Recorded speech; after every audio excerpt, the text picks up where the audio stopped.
Hello everyone, स्वागत करती हूँ आप सभी का आपके अपने यूट्यूब चैनल पर।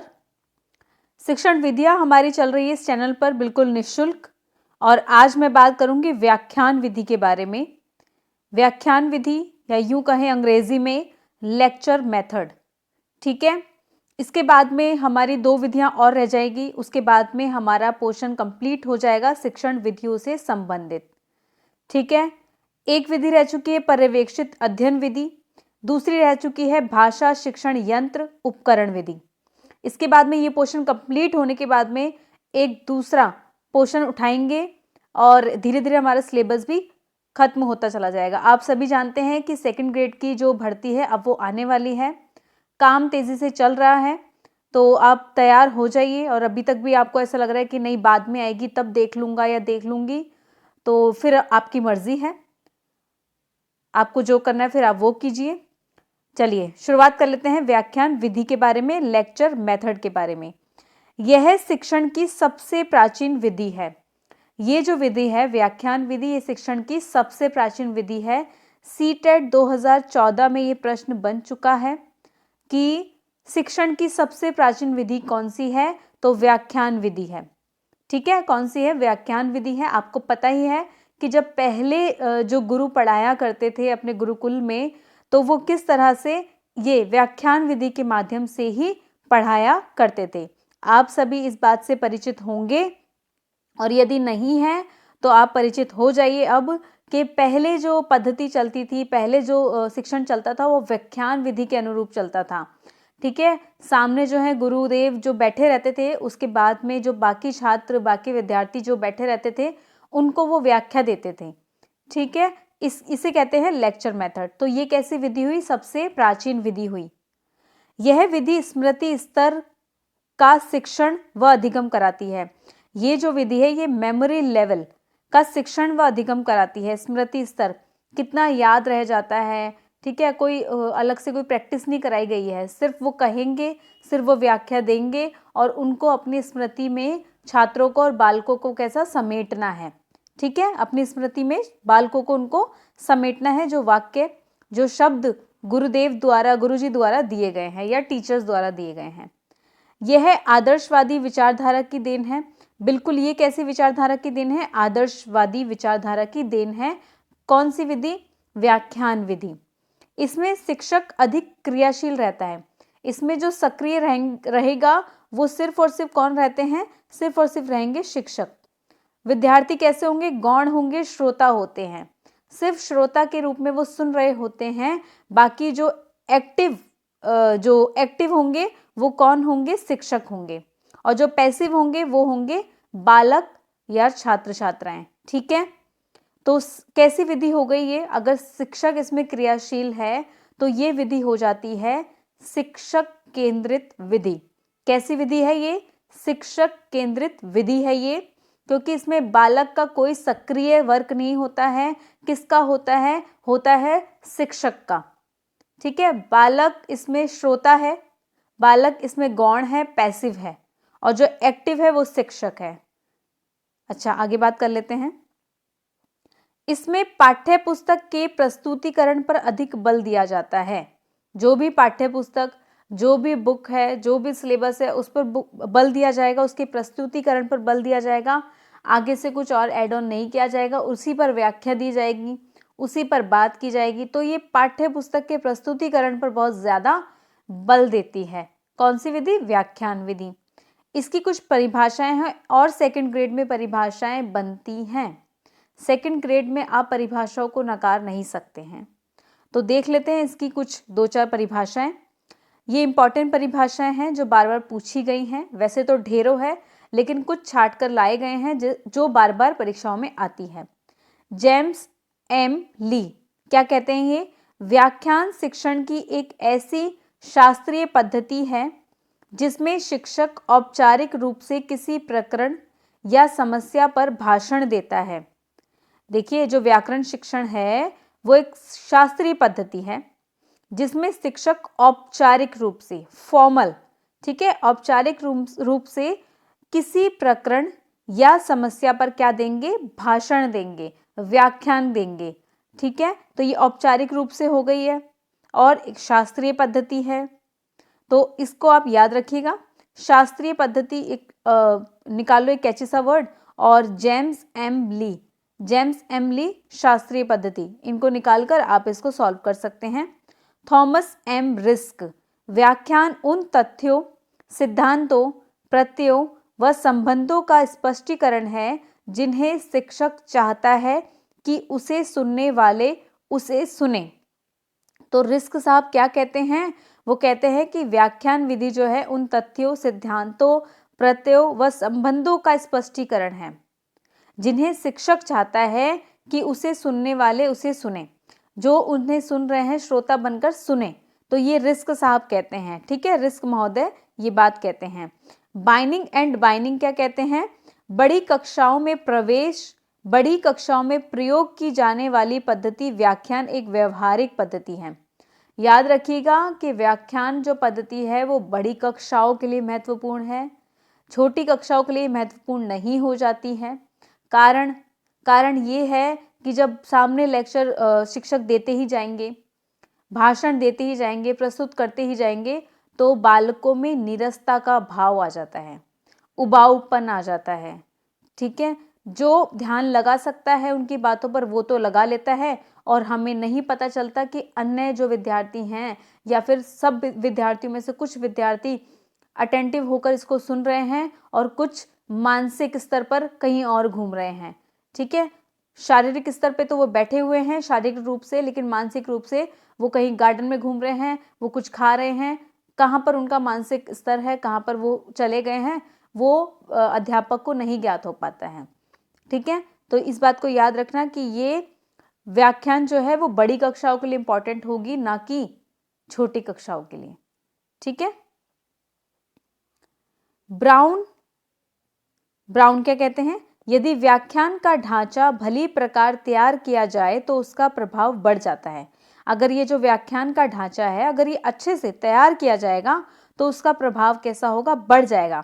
जैसे संगीत में स्वरों कुंजियों को आगे पीछे करने से पूरी थीम बदल जाती है, ठीक है। आगे पीछे हम उनकी जो कुंजियां होती हैं उनको आगे पीछे करते हैं स्वरों की, तो स्वर क्या हो जाते हैं? बदल जाते हैं। उसी प्रकार से व्याख्यान में मुख्य बिंदु को सही क्रम में नहीं रखा जाए, जो मेन पॉइंट्स हैं, जो मुख्य बिंदु हैं, अगर उनको सही रूप से नहीं रखा गया, नहीं समझाया गया, नहीं व्याख्या की गई उन बातों पर, तो संपूर्ण पर प्रभाव ही बदल जाता है। पूरा का पूरा प्रभाव ही कैसा हो जाएगा? बदल जाता है। फिर कौन कह रहे हैं? ये ब्राउन महोदय कह रहे हैं, याद रखिएगा। आगे बढ़ चलते हैं। व्याख्यान के पद देख लो। देखिए, विषय वस्तु निर्धारण करेंगे। सबसे पहले विषय वस्तु का निर्धारण करेंगे, इनके पद हैं, स्टेप्स हैं। तो क्या किया जाएगा? सबसे पहले विषय वस्तु का निर्धारण करेंगे कि विषय वस्तु कौन सी उठाई जाए, कौन सी पढ़ाई जाए, किस पर व्याख्यान करना है वो उठाया जाएगा। व्याख्यान की योजना तैयार की जाएगी, किस तरह से हमें बालकों को क्या प्रेजेंट करके देना है, किस तरह से अपने व्याख्यान को इफेक्टिव बनाना है, कैसे रुचिकर बनाना है, ताकि सभी बालक इन्वॉल्वमेंट हो सके बालकों की, ठीक है। सभी बालक क्या करें? उसमें इन्वॉल्व हो सके, ना कि उसमें नीरसता का भाव आए, ना उबाऊपन आए, ठीक है। प्रस्तुतिकरण भी देना पड़ेगा कि प्रस्तुतिकरण कैसे देनी है उनको। हो सकता है वो थोड़ा सा फनी वे में बात करके बताएं, ताकि जो अगर विद्यार्थी अगर ध्यान नहीं भी दे रहे हैं उनका भी ध्यान अध्यापक के ऊपर आकर्षित हो सके। तो इस तरह से वो प्रस्तुतिकरण करेंगे, है ना। पूर्व ज्ञान से जोड़ कर प्रस्तुतिकरण करेंगे, उन बच्चों की इन्वॉल्वमेंट को बढ़ाएंगे, ताकि जो छात्र छात्राएं हैं वो ज़्यादा अलर्ट होकर उनके व्याख्या को, उनके भाषण को सुन सके जो सामने शिक्षक बता रहे हैं। सारांश या निष्कर्ष, फिर सारांश या निष्कर्ष होंगे, फिर होगा मूल्यांकन। ये तो है व्याख्यान के कुछ पद, 5 पद है, याद रखिएगा। विषय वस्तु निर्धारण, व्याख्यान की योजना, प्रस्तुतिकरण, सारांश, निष्कर्ष या मूल्यांकन। देखो, इसको मृत विधि, निर्जीव विधि और जड़ विधि भी कहते हैं। अब मृत विधि, निर्जीव विधि, जड़ विधि क्यों कहा गया है? कारण ये है कि शिक्षक इसमें क्या है? एक्टिव। बाकी जो छात्र हैं वो कैसे हैं? पैसिव हैं। तो ये तो जड़ है ना, जो बालक बैठे हुए हैं वो बिल्कुल निर्जीव की तरह बैठे हुए हैं। सामने जो शिक्षक हैं वो एकदम सजीव की तरह अपने आप को प्रेजेंट कर रहे हैं, अपने भाषण को दिए जा रहे हैं, अपनी व्याख्यान को दिए जा रहे हैं। और जो छात्र छात्राएं हैं, बालक हैं, वो एकदम निर्जीव होकर, एकदम जड़ होकर, एकदम मृत होकर उनको सुने जा रहे हैं, सुने जा रहे हैं, सुने जा रहे हैं। नहीं समझ में आ रहा कि उनको समझ में आ भी रहा है, उनके मस्तिष्क में वो बात पहुंच भी रही है या नहीं पहुंच रही है। ये सबसे मुश्किल कार्य है ना, कि उनके मस्तिष्क में जो अध्यापक कह रहे हैं वो क्या रिसीव कर पा रहे हैं बालक या नहीं कर पा रहे हैं। तो ये मृत विधि, निर्जीव विधि, जड़ विधि के नाम से भी जानी जाती है। तो जाहिर सी बात है उच्च कक्षाओं वालों के लिए तो ये इम्पोर्टेंट हो गई है। उच्च कक्षा वाले उतने एबिलिटी रखते हैं कि वो भाषण को सुन भी सके, लेकिन जो छोटी कक्षा वाले बालक होते हैं उनका ध्यान क्या होता है, तुरंत ही भंग होने लग जाता है। ध्यान कुछ ही मिनट के लिए वो रख पाते हैं, उसके बाद वो भंग होने लग जाता है। उच्च कक्षाओं में ऐसी प्रॉब्लम थोड़ी सी कम देखी जाती है, उनको थोड़ा सा इंटरेस्ट ज़्यादा आने लग जाता है कि शिक्षक क्या बता रहे हैं। लेक्चर्स होते हैं कॉलेज में, है ना, तो उन लेक्चर्स कहा जाता है ना कि हम लेक्चर्स लेने जा रहे हैं, आज उन मैम का लेक्चर है, उन सर का लेक्चर है। तो ये लेक्चर वही है जिसमें शिक्षक खड़े होंगे, जिसमें शिक्षक सामने होंगे और वो अपने व्याख्यान कर रहे होंगे, किसी एक प्रस्तुतिकरण कर रहे होंगे, किसी एक टॉपिक पर, किसी एक विषय पर कर रहे होंगे, और जो बाकी छात्र छात्राएं हैं वो बैठे होंगे और उनको सुन रहे होंगे पूरे इत्मीनान के साथ में। तो ये उच्च कक्षाओं के लिए तो हो गई महत्वपूर्ण। प्रजातांत्रिक भावना के विरुद्ध तानाशाही या निरंकुश विधि है। जो प्रजातांत्रिक भावना के विरुद्ध है ये, कि जो विद्यार्थी बैठे हुए हैं उनको नहीं पता ना कि वो समझ भी पा रहे हैं या नहीं समझ पा रहे हैं, वो एक्टिव नहीं है ना इस काम में, वो अलर्ट ही नहीं हो पा रहे। अगर उनकी इन्वॉल्वमेंट भी इसमें होती तो वो उतना अपना दिखाते कि हम इतने इसमें क्या है, एक्टिव हैं। लेकिन वो प्रजा जो है उनकी भावना के विरुद्ध है, तानाशाही है, निरंकुश है, इसलिए क्योंकि अध्यापक सामने बोल रहे हैं और वो जो बोल रहे हैं उनको ग्रहण कर रहा है बालक। ठीक है, तो ये एक निरंकुशता हो गई है, ये तानाशाही हो गई है एक तरह से। अमनोवैज्ञानिक विधि है, बिल्कुल अमनोवैज्ञानिक है, शिक्षक केंद्रित है, बालक केंद्रित नहीं है। जो बालक केंद्रित विधि होती है वही मनोवैज्ञानिक होगी, वही अच्छी होती है, अमनोवैज्ञानिक अच्छी नहीं होती है। तो कैसी हुई ये अमनोवैज्ञानिक विधि हुई? इसके कुछ गुण हैं और दोष हैं, देख लेते हैं। देखो, व्याख्यान विधि आप समझ ही रहे होंगे, आप सभी मेरे हिसाब से ग्रेजुएट हैं, बीएड किया हुआ है आप लोगों ने, तो आप जानते हैं कि पूरी कक्षा में जिसमें से 70 से 80 बच्चे, या मैं यूँ कहूँ 50 से 60, ठीक है, बैठे होते हैं एक साथ और सामने शिक्षक या शिक्षिका अपने लेक्चर को, अपने व्याख्यान को बता रहे होते हैं और पूरे ध्यान से, पूरी तल्लीनता के साथ में बालक उनको सुन रहे होते हैं। तो ये तो हुई व्याख्यान विधि, आप सभी परिचित हैं। लेकिन प्राथमिक स्तर पर ये करना पॉसिबल नहीं होता है। प्राथमिक स्तर पर कुछ देखो, बालकों में अधिक क्या होती है, विभिन्नताएं होती हैं। कुछ बालक उसको ग्रहण कर पाते हैं और कुछ बालक उसको नहीं ग्रहण कर पाते, उतना अच्छी तरह से उसको ग्रास्प नहीं कर पाते हैं। सबकी अपनी अपनी क्षमता है, बौद्धिक क्षमता है, ठीक है। एक टीचर ने कुछ बात बताई है, एक टीचर ने कोई वाक्य बोला है, हो सकता है 50 में से 30 या 45 या 35 बच्चे उनको समझ पाए और 5 बच्चे उनको ना समझ पाए, उस बात को ग्रैस्प भी नहीं कर पाए, तो फिर कैसे होगा? तो सबकी क्या होती है, व्यक्तिगत विभिन्नताएं होती हैं सभी बालकों के अंदर, सभी व्यक्तियों के अंदर।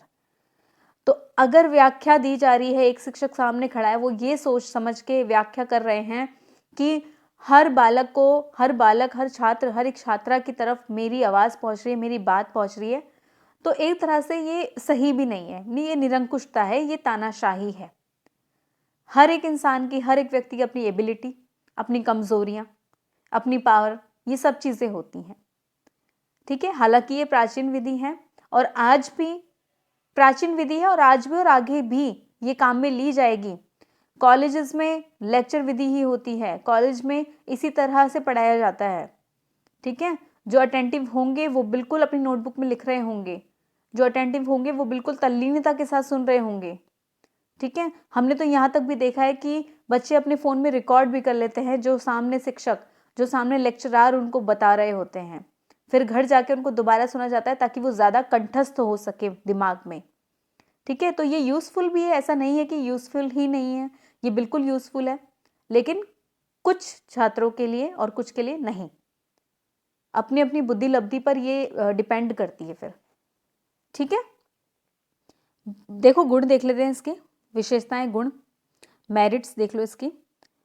बालकों को ध्यान केंद्रित करने की आदत पड़ जाती है। अब जो बालक एकदम ध्यान से सुन रहे हैं, उनको कोई मतलब ही नहीं है बाहर क्या हो रहा है, कौन निकल रहा है, कैसा शोर है, कोई मतलब नहीं है। वो एक कमरे में बैठे हैं, शिक्षिका उनके सामने है, शिक्षक उनके सामने है, वो आराम से सुन रहे हैं। तो ये क्या है, ध्यान केंद्रित करने की भी आदत बढ़ जाती है इस पर, कि मैम आई हैं, टीचर सर आए हैं, उनको सुनना है हमें, उनसे कुछ भी चीज़ें क्या करनी, ग्रहण करनी है, कुछ अच्छी चीज़ें। तो ये ध्यान केंद्रित करने की आदत पड़ जाती है। ये तो हुआ उसका गुण। समय की बचत होती है, समय की बचत होगी, थोड़े समय में अधिक विषय वस्तु की सुगमता से पढ़ाया जा सकता है। समय की तो देखो बचत होने ही वाली है। थोड़े समय में अधिक विषय वस्तु मिल जाती है, क्योंकि शिक्षक बोल रहे होते, शिक्षक एक्टिव होते हैं, तो बहुत कम समय में, लगभग 45 मिनट या 50 मिनट्स में, है ना, लेक्चर तो इतने ही मिनट्स का होता है, 45 या 50 मिनट्स के अराउंड वो विषय वस्तु बालकों को क्या हो जाती है, स्थायी हो जाती है, ग्रहण कर लेते हैं बालक उन चीज़ों को। तो ये समय की बचत करने वाली विधि है। ठीक है, अब बालक क्या है, एकदम चुप हैं, बालक क्या है, एकदम सुन रहे हैं, तल्लीनता के साथ में ध्यान पूर्वक होकर सुन रहे हैं, तो समय तो बचेगा बचेगा। वो कुछ बोल नहीं रहे हैं, सामने जो लेक्चरर हैं, जो व्याख्यान दे रहे हैं, वही बोलेंगे, है ना, वही रेलेवेंट बोलेंगे। मितव्ययी विधि है, किसी प्रयोग, उपकरण या प्रदर्शन की जरूरत ही नहीं पड़ती। देखिए कम खर्चीली है, मितव्ययी है, कम खर्चीली विधि है, क्योंकि शिक्षक सामने बोल रहे हैं, अपना व्याख्यान प्रस्तुत कर रहे हैं, कोई प्रदर्शन नहीं कर रहे हैं, कोई उपकरण यूज नहीं कर रहे हैं, किसी उपकरण की, किसी प्रयोग की, किसी डेमोन्स्ट्रेशन की जरूरत ही नहीं है। वो सामने बोलेंगे, इस तरह से इतना प्रभावशाली वो बोलते हैं कि ध्यान उनसे हटता ही नहीं है ना, उनकी बातों से तो ध्यान हटता ही नहीं है। तो ये कैसी विधि हुई है, ये कम खर्चीली, यानी कि मितव्ययी है। ये खर्चीली है ही नहीं, ना तो इसमें डेमोन्स्ट्रेशन का खर्चा, ना इसमें कोई प्रोजेक्ट का खर्चा, ना इसमें कोई प्रयोग का खर्चा, ना इसमें कोई टीचिंग एड या उपकरण का खर्चा होगा। ठीक है, तो ये कैसी हो गई है, मितव्ययी हो गई है, कम समय की बचत करने वाली हो गई है। तो ये तो हुए इनके गुण। ध्यान बढ़ता है, एक टीचर को हम कितना सुन रहे हैं उससे ध्यान भी बढ़ता है, क्योंकि कहीं और डिस्ट्रैक्शंस नहीं होती है। ठीक है, कहीं और दिमाग नहीं दौड़ता है, वो जो उस समय जो सुन रहे हैं उसी को ग्रैस्प करेंगे, वो माइंड उसी को लेगा। तो ध्यान की भी क्या होगी, आदत बढ़ जाती है इसमें। मौलिक चिंतन की क्षमताओं के विकास का भी अवसर मिलता है। शिक्षक ने कोई बात बोली, छात्रों के वो गई कान तक, तो इससे क्या होगा, मौलिक चिंतन बढ़ेगा। छात्र क्या करेंगे, मौलिक चिंतन करेंगे। मैम ने कुछ बोला है, सर ने कुछ बोला है, जो उन्होंने बोला वो अंदर ही अंदर अपने मस्तिष्क में मौलिक चिंतन करते हैं। तो मौलिक चिंतन की क्षमताओं का विकास इसमें अवसर मिलता है, विकास होता है इसमें मौलिक चिंतन का। देखिए अब गुण है तो दोष भी हैं। देखिए इसकी लिमिटेशन, दोष, डीमेरिट्स देख लो इनके। प्रस्तुतिकरण पर अधिक बल दिया जाता है, छात्र की क्रियाशीलता को स्थान नहीं दिया जाता। टीचर को अपने प्रस्तुतिकरण से मतलब है, छात्र की क्रियाशीलता से कोई मतलब नहीं है। वो अपनी जब लेक्चर दे रहे हैं वो चाहते भी नहीं कि कोई इंटरेक्ट भी करे। ठीक है, उनको प्रस्तुत करना है, उन्होंने जो विषय वस्तु आज उन्होंने तय करी है, आज मुझे विद्यार्थियों को ये पढ़ाना है, तो उनको वही पढ़ाना है। फिर उतने समय में 45 मिनट में, 50 मिनट में उनको वो समाप्त करना है अपना टॉपिक। तो छात्र की जो क्रियाशीलता के स्थान नहीं दिया जाता है इसमें। छात्र क्या कहना चाहते हैं ये वो नहीं दिया जाएगा। हाँ, हफ्ते में एक बार आपकी क्लास इस तरह की हो सकती है कि आप अपने क्वेश्चंस रख सकें, लेकिन जिस समय लेक्चर हो रहा है उसके बीच में थोड़ा सा ये कैसा हो जाता है, डिस्ट्रैक्ट हो जाती हैं ये सब चीज़ें। तो ये इसमें प्रस्तुतिकरण पर अधिक बल दिया जाता है, छात्र की क्रियाशीलता का स्थान नहीं होता।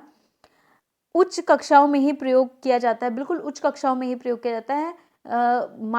जो प्राथमिक स्तर है उनके लिए प्रयोग में नहीं लिया जाएगा। कॉलेज में, यूनिवर्सिटीज़ में, या यूं कहें उच्च माध्यमिक स्तर पर ये प्रयोग की जाती है विधि, ये विधि प्रयोग की जाती है। इसमें व्यक्तिगत भिन्नता, बालक की अभिरुचि एवं अभिवृत्तियों पर ध्यान नहीं दिया जाता। हर व्यक्ति हर दूसरे व्यक्ति से अलग होता है। ठीक है, अगर वो इंसान ये कहता है कि ये मेरे जैसी है, ये मेरे जैसा है, तो बिल्कुल रॉन्ग, बिल्कुल रॉन्ग, क्योंकि कोई किसी के जैसा होता नहीं है। सभी की व्यक्तिगत विभिन्नताएं होती हैं, है ना। तो सभी के अपने अभिरुचियां, अभिवृत्तियां, एटीट्यूड, एप्टीट्यूड सबके अलग अलग हैं। क्षमता, ग्रैस्प करने की क्षमता, ग्रहण करने की क्षमता, है ना, तो वो सब कैसे कैसी होगी, अलग होगी। वो कितनी देर में ग्रहण कर पा रही है, वो कितने मिनट या कितना घंटे में ग्रहण कर पा रहा है, सबकी अलग अलग क्षमता है। लेक्चर देने वाले लेक्चर दे रहे हैं, लेकिन ये डिपेंड करता है जो लेक्चर को सुन रहे हैं उन पर डिपेंड करता है वो कितनी तेज़ी से उस चीज़ को ग्रहण कर पा रहे हैं और कितना स्लो मूवमेंट में वो ग्रहण कर पा रहे हैं। कभी कभी देखा गया है कि कुछ जब लेक्चर होने के बाद में जो बालक हैं एक दूसरे से पूछ रहे होते, मैम ने ये क्या बताया था, और दूसरा बालक उसको स्पष्ट कर देता कि मैम ने या फिर सर ने ये बताया था। ऐसा क्यों? ऐसा इसीलिए क्योंकि व्यक्तिगत विभिन्नता है, व्यक्तिगत विभिन्नता है, इंडिविजुअल डिफरेंसेस है। बोलने वाला तो अपने समय में बोल के चला गया है, लेकिन जो ग्रहण करने वाला है हो सकता है 10 में से 2 को समझ में आया, बाकी लोग रह गए हैं, उनको नहीं समझ में आया, क्योंकि उनकी बुद्धि लब्धि उतनी ही थी। ठीक है, उनकी बुद्धि लब्धि उतनी ही थी। तो ये पर्सन टू पर्सन डिपेंड करती हैं ये सब चीज़ें कि वो कितना ग्रहण कर रहे हैं, है ना। और अगर ध्यान भटका तो वो सारी चीज़ें साफ हो जाती है कि क्या कहा था लेक्चरर ने, क्या कहा था हम तो भूल गए। तो ध्यान का जो है इसमें ज़्यादा महत्वपूर्ण स्थान रखता है, ध्यान केंद्रित होना चाहिए। व्यक्तिगत भिन्नता, बालक की अभिरुचि और अभिवृत्तियों पर ध्यान नहीं दिया जाता कि उनकी क्या एटीट्यूड है, उनका क्या एप्टीट्यूड है, उनकी क्या क्षमताएं हैं, उनकी क्या एबिलिटी है। इस पर ध्यान ना देकर उनको जो है अपने लेक्चर को, अपना व्याख्यान को पूरा करना होता है। दोष हैं ये इनके। इस विधि द्वारा छात्रों के पृष्ठ पोषण यानी कि फीडबैक प्रभावी ढंग से नहीं दिया जा सकता। इसमें क्या होगा, इस विधि द्वारा छात्रों के जो फीडबैक्स है ना वो प्रभावी ढंग से नहीं मिल पाता है। क्या फीडबैक मिला उनका, क्या उन्होंने समझा, क्या नहीं समझा, इस चीज़ का पता अच्छे ढंग से नहीं चल पाता है। ठीक है, अच्छे ढंग से ये नहीं चल पाता है इस विधि में। चलिए, इस विधि द्वारा शिक्षण बिंदु पर संतुलित बल नहीं दिया जाता। कोई भी शिक्षण बिंदु है उस पर संतुलित बल नहीं दिया जाएगा। कोई भी पॉइंट अगर पढ़ा रहे हैं तो संतुलित बल नहीं दिया जाएगा। क्यों? हो सकता है कि टीचर पढ़ाते पढ़ाते कोई अलग ही टॉपिक पर आ गए हों, है ना, वो व्याख्या देते गए और देखा एक टॉपिक पर वो व्याख्या दे रहे थे और दूसरा टॉपिक उन्होंने इसके साथ में मैच कर दिया, फिर वो घूमते फिर इस पर आ गए, है ना, क्योंकि इनको इनसे लिंक करना था। तो इस तरह से संतुलित बल नहीं दिया जा सकता। तो ये तो हुई आज की हमारी व्याख्यान विधि। तो ये व्याख्यान विधि कंप्लीट हो गई है, 2 विधि और रह गई है, उसके बाद में हमारा ये पोर्शन कंप्लीट हो जाएगा। 2 दिन बाद मैं एक आप लोगों के लिए, सबके लिए सरप्राइज होगा और आपके लिए यूज़फुल भी होने वाली है वो सब चीज़ें। तो बने रहिए, सेकंड ग्रेड आने वाली है और अभी भी आपको लग रहा है कि नहीं अभी नहीं आएगी, जब आएगी तब मैं पढ़ लूँगी, तो ऐसा मत कीजिए। अब तेज़ी से काम चल रहा है तो आप अलर्ट हो जाइए। अगर आप वाकई सरकारी शिक्षक बनने का सपना देख रहे हैं तो अलर्ट हो जाइए। और थोड़े दिन की मेहनत या थोड़े महीनों की मेहनत आपको पूरी ज़िंदगी को बड़ी सुनहरी, बड़ी हसीन कर सकती है। ठीक है, बहुत आरामदायक होगी आपके लिए, ना केवल आपके लिए बल्कि आपके परिवार के लिए भी, तो कुछ दिन कमर को कस लीजिए, मेहनत कीजिए कुछ महीने और जैसा भी रिजल्ट रहेगा अच्छा रहेगा। देखो, आप मेहनत कर रहे हो तो बाकायदा आपको कुछ ना कुछ तो फिर मिलेगा। ऐसा नहीं है कि हम मेहनत कर रहे हैं, हमें यहाँ नहीं हुआ तो फिर कहीं नहीं होगा, नहीं, ऐसा नहीं होता। क्योंकि जो मेहनत होती है, जो शिक्षा होती है, वो ज़ाया नहीं होती है कभी भी। तो बने रहिए, जुड़े रहिए, मेहनत कीजिए, कोई विकल्प नहीं है, मेहनत कीजिए। मेरे से जितना होगा मैं उतना आपको करवाने की कोशिश करूँगी। बने रहिएगा और पढ़ते रहिए। बस एक बार नहीं समझ में आ रहा, 2 बार देख लीजिए, 3 बार देख लीजिए। समझ में क्यों नहीं आएगा, कैसे नहीं आएगा, ठान लीजिए ना कि आना ही है, इसे तो समझ में आना ही है, तो समझ आ जाएगा। पॉजिटिव रहिए, अपना जो एटीट्यूड है वो पॉजिटिव रखिए। नेगेटिव लोगों से, नेगेटिव चीज़ों से कट जाइए, बिल्कुल हटा दीजिए अपनी ज़िंदगी से। ठीक है, नेगेटिव लोगों और नेगेटिव चीज़ जो आपको परेशान कर रही है, जो आपको डिस्ट्रैक्ट कर रही है, बिल्कुल रिमूव कर दो, बिल्कुल हटा दो। ठीक है, ये जो समय चला गया ये शायद वापस नहीं आएगा। बाकी ये सभी लोग जो इस तरह के होते हैं उनसे कोई फ़र्क नहीं पड़ना चाहिए आप लोगों को। चलिए, बने रहिए, कल मिलती हूँ एक नए से टॉपिक के साथ में। और चैनल को अभी तक भी सब्सक्राइब नहीं किया है तो कर दीजिएगा। Thank you, bye bye.